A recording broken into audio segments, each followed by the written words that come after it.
Hi, I've got my husband's Remington rolling block number 4 takedown model.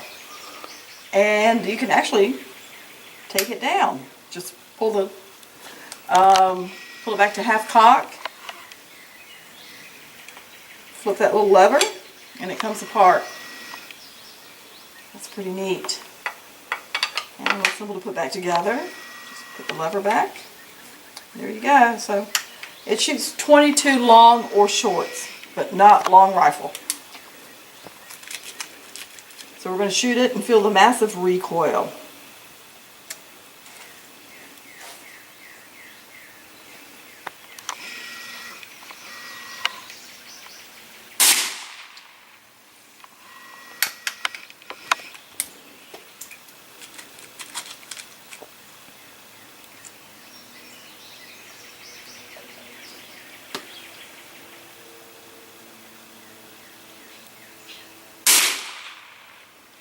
And there it is, Remington rolling block, model 4, takedown model.